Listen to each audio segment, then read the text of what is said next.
Madame, monsieur, chers amis et futurs amis de Port-Royal, ne prenons pas de risques inconsidérés. Le virus rôde, invisible, mais bien virulent. Chaque journée qui passe nous le rappelle. En ces temps de pandémie, notre vie ressemble-t-elle à un jeu de hasard, à un jeu de croix ou pile, comme on disait au XVIIe siècle, de pile ou face, comme on dirait maintenant? Et si tel était le cas, avons-nous autre chose à faire qu'à attendre l'issue, en tremblant? Le coronavirus tombera-t-il sur moi, sur mes parents? Ai-je pris les précautions suffisantes pour protéger mon entourage? Les gestes barrières feront-ils vraiment barrière? Dans cette angoissante incertitude, les statistiques nous donnent un point de repère, un savoir objectif. On connaît de mieux en mieux les taux de contagion, de létalité, de guérison aussi, heureusement. Mais ces pourcentages, cette comptabilité du hasard, sont-ils un voile levé sur l'avenir? Comment mesurer le risque? Toutes ces questions ont été soulevées à Port-Royal, et les premières réponses mathématiques leur ont été apportées dans l'entourage du monastère, chez un Pascal par exemple.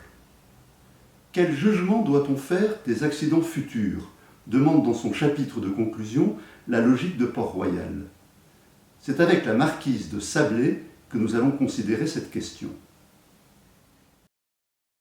Si l'on cherche une personne prudente, prête pour sa santé à observer toutes les précautions, à respecter les consignes les plus strictes, on la trouvera avec Madame de Sablé.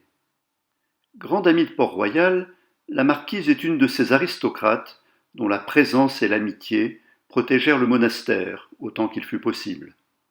C'est Madame de Sablé notamment qui introduisit auprès des religieuses la duchesse de Longueville, Anne-Geneviève de Bourbon, sœur du Grand Condé, cousine du roi, grâce à qui Port-Royal connut une décennie de calme.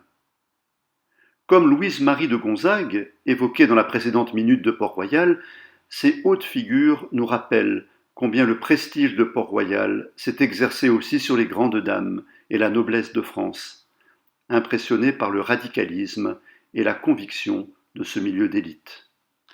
Après un mariage de raison et une vie sentimentale très libre, après avoir brillé dans les salons précieux sous le surnom littéraire de princesse de Parthénie, la marquise de Sablé se convertit et se rapproche de Port-Royal. Elle s'en rapproche tellement qu'en 1656, elle décide de s'installer dans le monastère, à la frontière plus exactement. En accord avec les religieuses, elle fait construire, à l'extrémité ouest des bâtiments parisiens, 2 corps de logis, l'un pour ses gens, l'autre pour elle-même. Son salon était situé juste au-dessus de la salle capitulaire de l'abbaye. La marquise et ses visiteurs entraient par une grande porte, ouverte spécialement à cet effet sur la rue de la Bourbe, notre actuel boulevard de Port-Royal. Un pied dans le monde, un œil sur le cloître, commande Sainte-Beuve. L'hôtel de Sablé est un lieu de transition entre le monde et Port-Royal, une demeure qui met en contact les 2 univers. La meilleure société y fréquente, aristocrates, beaux esprits, philosophes, jésuites même, tous attirés par l'intelligence de l'ancienne précieuse et par la qualité de sa table. Madame de Sablé était en effet fort friande, gourmande dirions-nous aujourd'hui. L'un de nos grands informateurs est Talleyrand des Réaux, l'auteur scandaleux des historiettes. C'est la plus grande friande qui soit au monde. Elle prétend qu'il n'y a personne qui ait le goût si fin qu'elle, et ne fait nul cas des gens qui ne goûtent point les bonnes choses. Elle invente toujours quelque nouvelle friponnerie, c'est-à-dire pâtisserie. On l'a vu pester contre le livre intitulé Le cuisinier français, qu'a fait le cuisinier de M. Dussel. Elle avait la table la plus délicate du royaume, écrit le jésuite Rapin, grand ennemi de Port-Royal, qui poursuit, non sans ironie, ce n'était pas parce qu'elle était une prédestinée qu'elle se traitait bien. C'était une femme naturelle, qui n'y cherchait point tant de finesse. Elle aimait ses amis, la compagnie et la vie par-dessus toute chose. Elle satisfaisait à tout cela en se traitant bien, et la politesse de son esprit allait jusqu'aux viandes, les nourritures, qu'on lui servait. C'est dans ce milieu raffiné que prennent naissance les maximes de La Rochefoucauld, auxquelles la marquise ajoute sa propre production, qui paraîtra peu après sa mort, en 1678. Parmi les visiteurs réguliers de l'hôtel de Sablé, il faut compter Madame de Lafayette, Antoine Arnauld, Pierre Nicole et aussi Pascal, qui reprend une réflexion de la marquise sur la comédie pour l'intégrer à ses pensées. On discute cartésianisme, controverses religieuses, logique. Un privilège, et non des moindres, consenti à Madame de Sablé était l'accès direct à l'oratoire de Sainte-Anne, d'où il était possible, sans quitter ses appartements, d'entendre la messe par une fenêtre donnant sur le chœur des religieuses. La marquise pouvait ainsi se livrer à ses dévotions sans mettre un pied dehors, et échapper de la sorte à l'une de ses pires craintes, la contamination. Car si la gourmandise et les maximes sont les occupations favorites de notre marquise, celle-ci vit dans la hantise de la maladie. Tallemant des Réaux s'en moque, assez vulgairement. C'est une grosse dondon qui n'a que le mal qu'elle s'imagine avoir. Soit. L'auteur des historiettes manque cependant une occasion de se taire quand il poursuit, en donnant pour exemple de son délire hypocondriaque. Elle soutient que tous les maux sont contagieux et dit que le rhume se gagne. Souvent, j'ai vu mademoiselle de Chalais, c'est sa demoiselle de compagnie, reléguée dans sa chambre, parce, disait la marquise, qu'elle nasillait et qu'elle serait bientôt enrhumée. Plusieurs personnes l'ont pensé faire mourir de frayeur en disant, sans y songer, que leur sœur, que leur frère, que leur tante avaient quelque rougeole. 2 siècles avant Pasteur, Madame de Sablé croyait aux microbes, en tout cas à la contagion. S'il n'y a plus là pour nous un motif de sarcasme, il nous faut bien reconnaître que la marquise poussait un peu loin le principe de précaution. Elle impose à son carrosse un détour considérable pour éviter, sur le Pont-Neuf, un petit garçon qui a eu la petite vérole, et qu'elle n'ose pas faire chasser par ses gens de peur qu'il ne lui rapporte le mal. Sa grande amie, la comtesse de Maure, célèbre précieuse comme elle, s'est installée comme elle dans les bâtiments de Port-Royal de Paris. Mais est-il raisonnable de se rendre visite avec tous les risques que cela représente pour la santé? Elles sont porte à porte, nous raconte encore Tallemant, ne se voient presque point et s'écrivent 6 fois le jour. Il ne faut point s'étonner de cela, car elles ont logé autrefois en même maison, à la place royale, et elles s'écrivaient de grandes légendes d'un appartement à l'autre. Cette intimité à distance sert la cause de l'écriture. Chaque lettre est au demeurant prudemment soumise à la fumigation, passée au feu, disait-on, pour en ôter les miasmes. Mais quand la comtesse de Maure tomba effectivement malade et mourut, sa voisine et bonne amie se garda bien de l'assister. Il n'y a personne au monde à qui elle pût rendre ce devoir, commente Tallemant, toujours fielleux. Pour une personne aussi soucieuse de sa santé, il importait de disposer d'une assistance médicale permanente. Dès la fin de 1658, elle prend à son service le médecin Noël Valland, qui ne la quittera plus et se pliera à toutes ses volontés, comme secrétaire autant que comme médecin. Craintive, comme on l'a vu, Madame de Sablé ne faisait guère confiance à la médecine. Il faut craindre autant les médecins que la maladie, écrit-elle, dans un mémoire sur la médecine copié par Valland lui-même. Mais la marquise fait visiblement une exception pour celui-ci. Elle ne veut point que son médecin sorte, s'amuse-t-on dans son entourage. Madame de Sablé lui abandonnait, où il s'appropriait lui-même toutes les lettres qu'elle recevait, même les plus intimes, aux dépens de l'amitié, commande Victor Cousin, et au grand profit de l'histoire, car après la mort de la marquise, Valland rassembla ses papiers, les mit en ordre dans 15 portefeuilles, conservés aujourd'hui à la Bibliothèque nationale de France, et qui sont pour nous une mine d'informations. Parmi beaucoup de trésors, on y retrouve ordonnances et considérations médicales mêlées à des recettes de cuisine. Découvrez à l'écran ces 2 échantillons qui vous sont généreusement offerts par les Minutes de Port-Royal. Un potage aux asperges, adapté à la saison, et un poulet à la Besse, pour nous rappeler que nous restons à Port-Royal. Chez Madame de Sablé, la crainte de l'avenir et de ses aléas se manifeste d'abord par des préoccupations d'ordre sanitaire. Mais pas seulement. Tout accident l'inquiète, et ses précautions vont jusqu'à la superstition.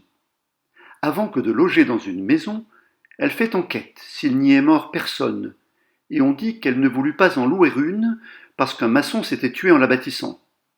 C'est Tallemant, bien sûr, qui nous rapporte cette anecdote.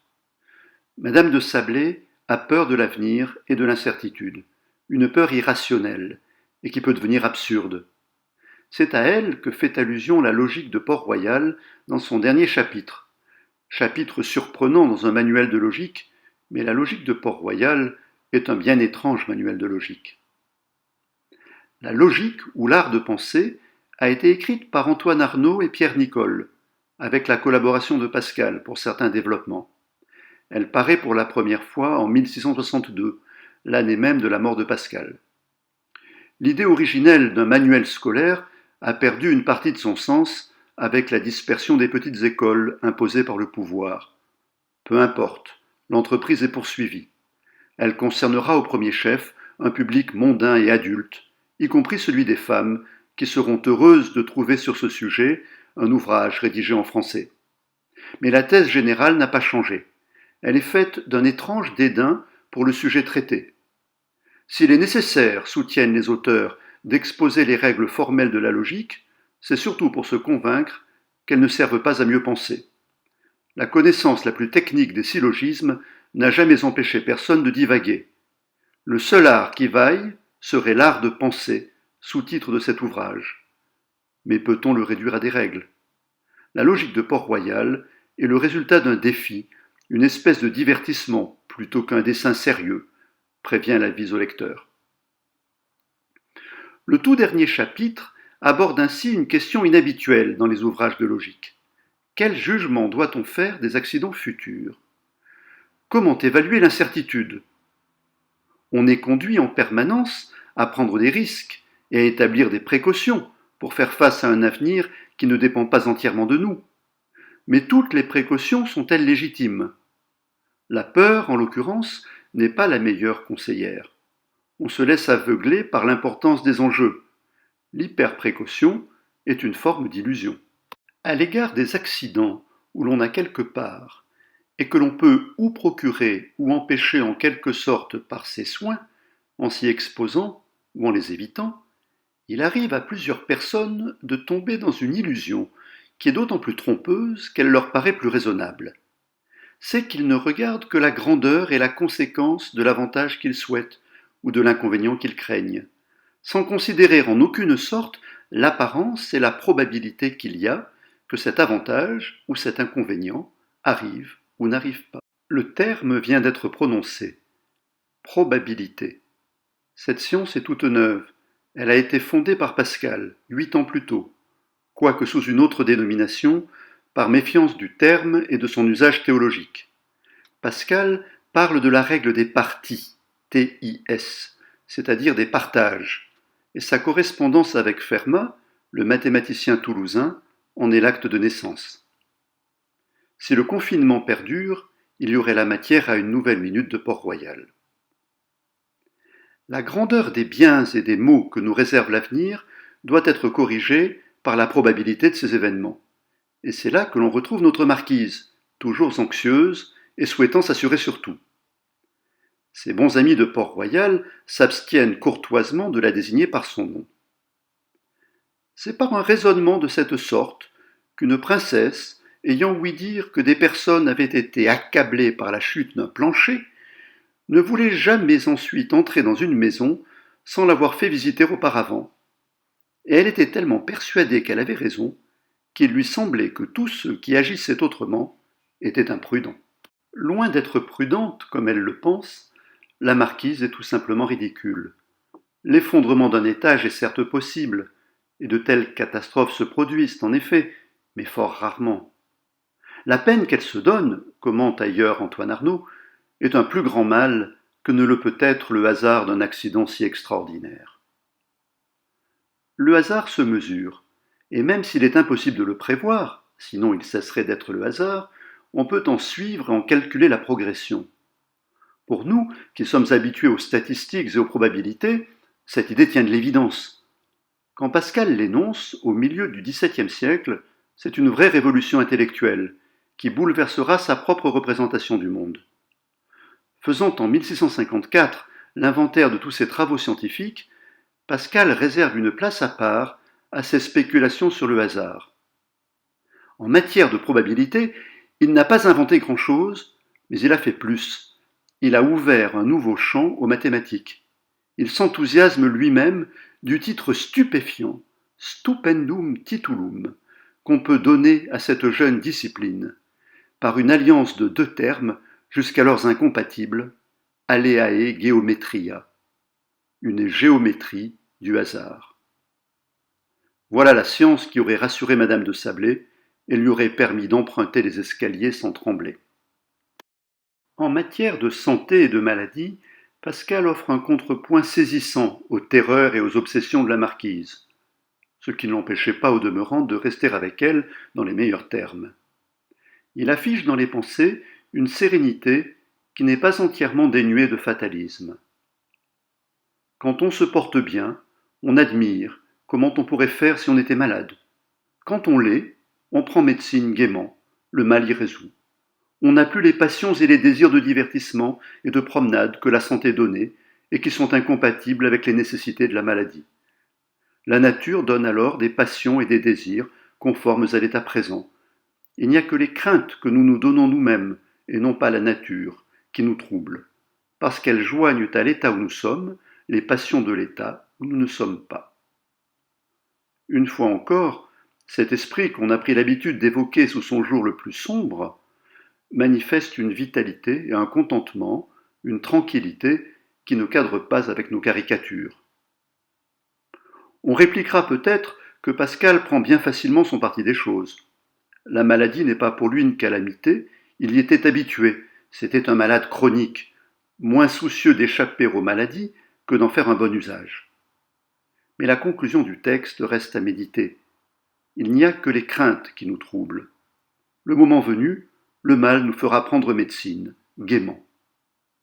Peut-être ce texte serein réconfortera-t-il les plus inquiets d'entre nous devant le risque de rencontrer un coronavirus.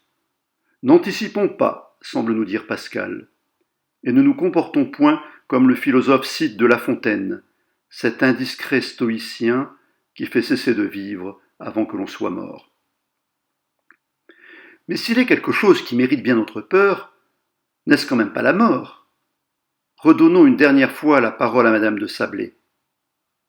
Quand quelqu'un dit qu'il ne craint point de mourir, eh bien, s'écrie-t-elle, quel mal vous peut donc souhaiter si vous n'appréhendez pas le plus grand de tous les maux ?